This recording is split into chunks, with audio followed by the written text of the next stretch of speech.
அமெரிக்காவில் 1980களில் சான்லாண்டி என்ற நபருக்கு திடீரென்று தொண்டையில் சில தொந்தரவுகள் ஏற்படுகிறது. அதை சரி செய்ய மருத்துவமனைக்கு செல்லலாமா வேண்டாமா என்ற நிலையில் காலத்தை சிறிது நாள் கழிக்கிறார். நீண்ட நாட்களாக தொந்தரவுகள் நீடிக்கவே இறுதியாக தன்னுடைய மருத்துவரை அணுகுகிறார் சான்லாண்டி. மருத்துவர் தான் வைத்திருந்த கருவிகளை எல்லாம் கொண்டு அவரது தொண்டை குழாயை ஆராய்ந்து இறுதியாக கேன்சர் இருப்பதாக லாண்டியிடம் தெரியப்படுத்துகிறார். மேலும் உங்களுக்கு வந்திருப்பது 3ஆம் நிலை புற்றுநோய் என்பதாகவும் இதற்கு மருந்துகள் இல்லை எனவும் கூறிய அவர், இன்னும் சில தினங்களில் உங்களுக்கு என்னெல்லாம் பிடிக்குமோ அதையெல்லாம் உண்ணுங்கள், யாரையெல்லாம் சந்திக்க நினைக்கிறீர்களோ அவர்களை எல்லாம் சந்தியுங்கள் என்பதாக அவருக்கு எடுத்துரைத்து அனுப்பி வைக்கப்படுகிறார்.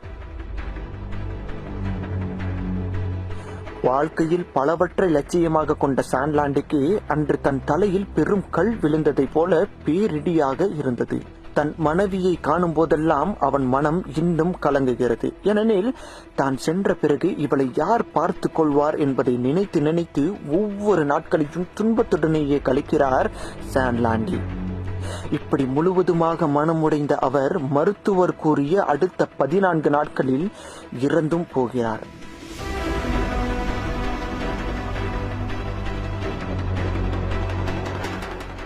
கேன்சரால் அன்றைய தினம் பலதரப்பட்ட மரணங்கள் நிகழ்ந்தாலும் சான்லாண்டி இறப்பு மட்டும் உலகில் உள்ள உளவியல் பாட நூல்களில் இன்றளவும் ஒரு பகுதியாக இருந்து வருகிறது. ஏனெனில் சான்லாண்டி என்பவருக்கு மருத்துவர் கூறியதைப் போல ஒரு புற்றுநோயே இருக்கவில்லை என்பது அவரது மரணத்திற்கு பிறகு கண்டுபிடிக்கப்படுகிறது.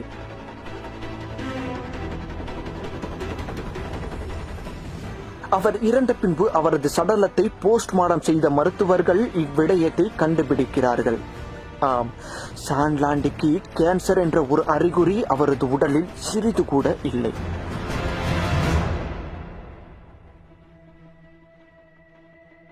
புற்றுநோயால் சான்லாண்டி இறக்கவில்லை என்றால் அவர் எதனால் இறந்தார் என்பதனை மருத்துவ உலகம் ஆராய தொடங்குகிறது.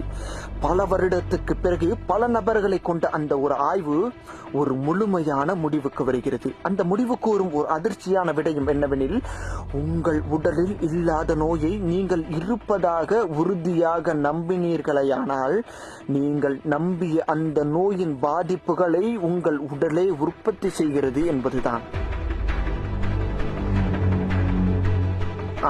லாண்டியும் கேன்சரால் தமது உயிர் போக போகிறது என்ற ஒரு தகவலை தனது உடலில் இருக்கும் அத்தனை செல்களுக்குள்ளும் ஆழமாக பதித்து விட்டதாலேயே இறந்திருக்கிறார். சான்லாண்டி முழுமையாக தன் செல்களை நம்ப வைத்திருக்கிறார். அவர் எண்ணத்திற்கேற்ப அவரை இறப்பிற்கே கொண்டு சென்றிருக்கிறது. இதைத்தான் நம் முன்னோர்கள் எண்ணம் போல் வாழ்வு என்று கூறினார்களா? 1980களில் நடந்த சாம்லாண்டினுடைய மரணத்தை 2020 தற்போதைய காலகட்டத்தில் நாம ஏன் பார்த்துட்டு இருக்கோம் அப்படின்றதுக்கு உண்டான ஒரு மிகப்பெரிய காரணம் இருக்கு. இன்னைக்கு கொரோனா அப்படின்ற ஒரு பெயரால உலக மக்கள் எல்லாம் கொல்லப்படுறதுக்கும் 1980களில் சாம்லாண்டி இறந்ததுக்கும் ஒரு மிகப்பெரிய தொடர்பு இருக்கு. உளவியல் உலகம் இந்த ஒரு நிகழ்வுக்கு எப்படி பேர் வச்சிருக்காங்க அப்படின்னு பாத்தீங்கன்னா நோசிபா அப்படின்னு பேர் வச்சிருக்காங்க. இந்த நோசிபா அப்படின்றது வேற ஒண்ணுமே இல்லைங்க, மனித சமூகத்துக்குள்ள தேவையற்ற எதிர்மறை கருத்துக்களை திணிக்கிறது மூலமா அந்த மனிதர்கள் அந்த எதிர்மறை கருத்தை நம்புறதன் மூலமா ரியாக்ஷனை வெளிப்படுத்துறாங்க அப்படின்றதா உண்மை.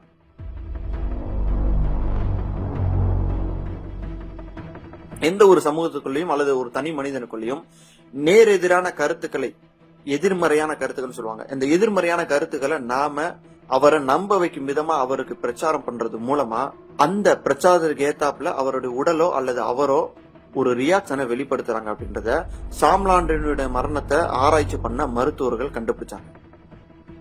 இன்னைக்கு அதை சூத்திரமா பயன்படுத்தி எப்படி இந்த இலுமினாட்டிகள் உலகம் முழுக்க இருக்கக்கூடிய மக்களை ஒழிக்கிறாங்க அப்படின்றத நம்ம பார்க்கலாம்.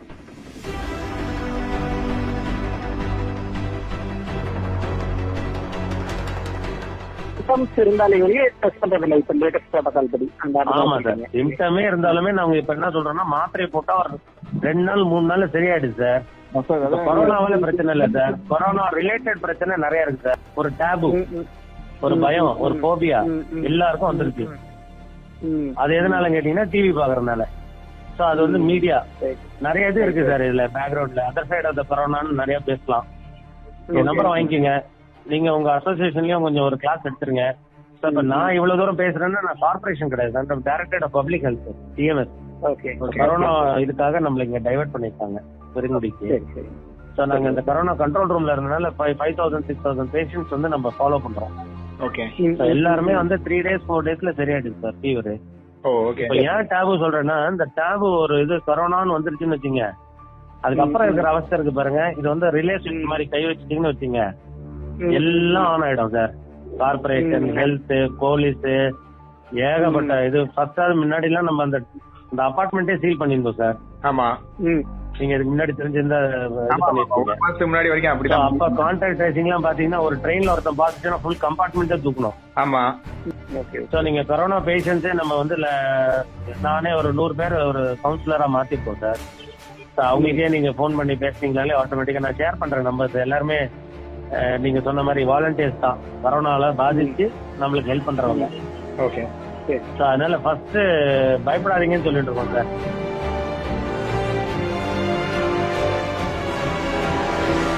கொரோனாவினால் உலகம் முழுவதும் இறப்பதில் 90% பயம் என்ற உணர்வினாலேயே இறக்கிறார்கள் என்பதை இந்த மருத்துவர் கூறிய பின்பாவது புரிந்திருப்பீர்கள் என்று நினைக்கிறேன். இது எப்படி சாத்தியம் என்பதை இன்னும் எளிமையாக விளக்கவே 1980களில் நடந்த சாம்லாண்டி சம்பவத்தை தொகுத்திருந்தேன். ஆனால் நாம் கடந்து வந்த வரலாறுகளில் சாம்லாண்டியைப் போல பல மனிதர்களின் சம்பவங்கள் தொடர்ந்து மறக்கடிக்கப்பட்டிருக்கின்றன. இப்படிப்பட்ட நபர்கள் எல்லாம் எதிர்மறையான கருத்துக்களால் உளவியல் ரீதியாக தாக்கப்பட்டு சிறு சிறு நோயினையும் தாக்குப்பிடிக்க முடியாமல் இறந்தவர்கள் என்பதனையும் தெரிந்து கொள்ளுங்கள்.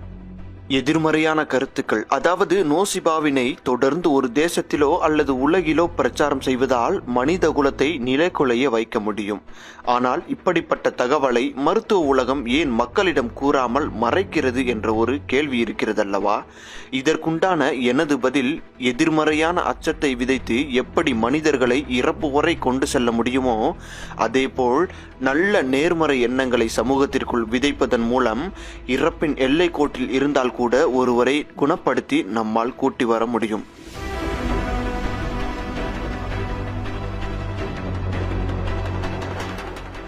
ஆம், எந்தவித மருந்துகளும் கூட இல்லாமல். ஆச்சரியமாக இருக்கிறதல்லவா? இதை உங்களுக்கு புரியும்படி கூற வேண்டுமென்றால், ஒரு கத்தியின் கூர்மையால் உங்கள் தோல் அறுபடுகிறது என்று வைத்துக் கொள்ளுங்கள். அந்த கீறல் அப்படியே பிளந்தபடியே இருப்பதில்லை, மாறாக நாளாக தானாக ஒட்டிக்கொள்கிறது. இந்த தானாக என்ற வார்த்தைக்கு பின்னால் நம் உடலில் இயங்கும் எதிர்பார்த்தலே முழுவதுமாக இருக்கிறது. இது மருத்துவர்களுக்கும் நன்றாகவே தெரியும். ஆனால் இப்பேற்பட்ட சம்பவங்கள் நடக்கும் போதெல்லாம் மெடிக்கல் மிராக்கிள் என்று ஒதுங்கிக் கொள்வார்கள். சகோதரர்களே, நமது உடல் ஆகச் சிறந்த மருத்துவர். எப்பேற்பட்ட கிருமிகளாலும் நமது உடலை ஒன்றும் செய்திட முடியாது. நமது எதிர்ப்பு சக்தியானது ஒவ்வொரு நாளும் நமது உடலை கட்டுமானம் செய்து கொண்டே இருக்கிறது. ஆனால் அந்த கட்டுமானம் நம் அச்சத்திலும் குழப்பத்திலும் இருக்கும்போது வேலை செய்யாது என்பதை இங்கு நாம் புரிந்து கொள்ள வேண்டும். இதை மட்டும் நாம் புரிந்து கொண்டால் கொரோனாவை மட்டுமல்ல, இனி எதிர்காலத்தில் இவர்கள் என்னவெல்லாம் வைரஸை கொண்டு வருகிறார்களோ அதிலிருந்து நாம் நொடிப்பொழுதில் மீண்டுவிட முடியும். அதற்காகத்தான் கூறுகிறேன், பிளாசிபா என்றால் என்ன என்பதை நாம் தெரிந்து கொள்வது தற்போதைய காலம் கட்டாயமாகிறது. பிளாசிபா என்பதை உலகில் நடந்த ஒரு சம்பவத்தினை வைத்து முழுமையாக தெரிந்து கொள்ளலாம். வாருங்கள்.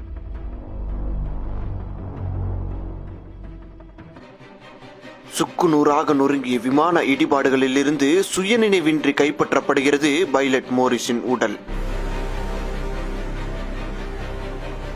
கைகால் அசைவின்றியும் உடலில் உள்ள பல எலும்புகள் முறிந்த நிலையிலும் மூச்சு கூட சுயமாக விட முடியாத அளவிற்கு மருத்துவமனைக்குள் அள்ளி வரப்படுகிறது மோரிஸின் உடல். உடலை சோதித்த மருத்துவர்கள் இவர் பிழைப்பதற்கு 1% கூட வாய்ப்பில்லை என்பதாக கைவிரித்து விடுகிறார்கள். சுத்தி இருந்த மருத்துவர்கள் அனைவரும் கைவிட்ட நிலையிலும் மோரிஸ் தன்னை கைவிடுவதாக இல்லை. தன்னை சுற்றி இருந்த அத்தனை பயணிகளும் நம் கண்முன்னே இறந்தும் கூட நாம் மட்டும் இறக்காமல் மருத்துவமனை வரை வந்திருக்கிறோமே, இது காரணம் இல்லாமலா என்று மோரிஸ் தன் மனதிற்கு நம்பிக்கையூட்டினார். நம்மால் முடியும் முடியும் என்று தன் மனதை நம்பிக்கையால் நிரம்பி வழியச் செய்தார். மருத்துவர்களோ கடைசி மூச்சை எப்போது மோரிஸ் விடுவார் என்பதை கண்காணித்து வந்த நிலையில் அவர்களுக்கு தினம்தோறும் ஏமாற்றம் மட்டுமே மிஞ்சியது.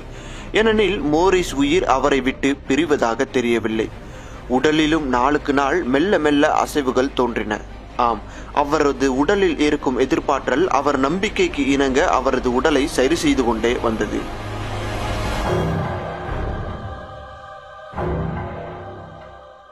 நாளாக அவர் எழுந்து நடக்க ஆரம்பித்து இன்று அசைக்க முடியாத மனிதராக தன்னம்பிக்கை பற்றி உலகிற்கு பாடம் எடுத்துக் கொண்டிருக்கிறார். ஆம், நேர்மறையான நம்பிக்கை ஊட்டுவதால் எப்பேற்பட்ட ஒருவராலும் குணமாக முடியும்.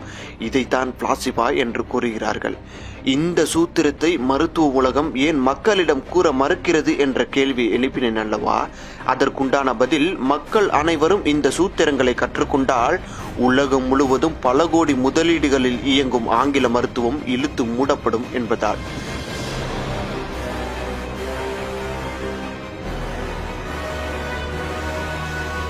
நம் உடலை தானாகவே சரி செய்யும் இந்த அற்புதம் நாம் துக்கத்திலும் அச்சத்திலும் இருக்கும்போது வேலை செய்யாது. இதை இன்னும் ஆழமாக தெரிந்து கொள்ள வேண்டும் என விரும்புபவர்கள் டாக்டர் உமர் ஃபாரூக் எழுதிய புத்தகத்தை வாசிப்பது இன்னும் சிறப்பு. பிளாசிபா மற்றும் நோசிபாவை ஆராய்வதிலிருந்து நமக்கு புரிய வருவது, நமது மனம் நிலை குலைந்து விட்டால் நமது உடலில் எதிர்ப்பு சக்திகள் வேலை செய்யாது. இந்த ஒரு தகவலை இலுமினாட்டிகள் கண்டுபிடித்தமையாலேயே இதை சூத்திரமாக பயன்படுத்தி வெறும் சளி காய்ச்சலை மட்டுமே உண்டாக்கக்கூடிய கொரோனா என்ற கிருமியை வைத்து ஒட்டுமொத்த மக்களையும் கொலை செய்து வருகிறார்கள் என்பதே மறுக்க முடியாத உண்மை.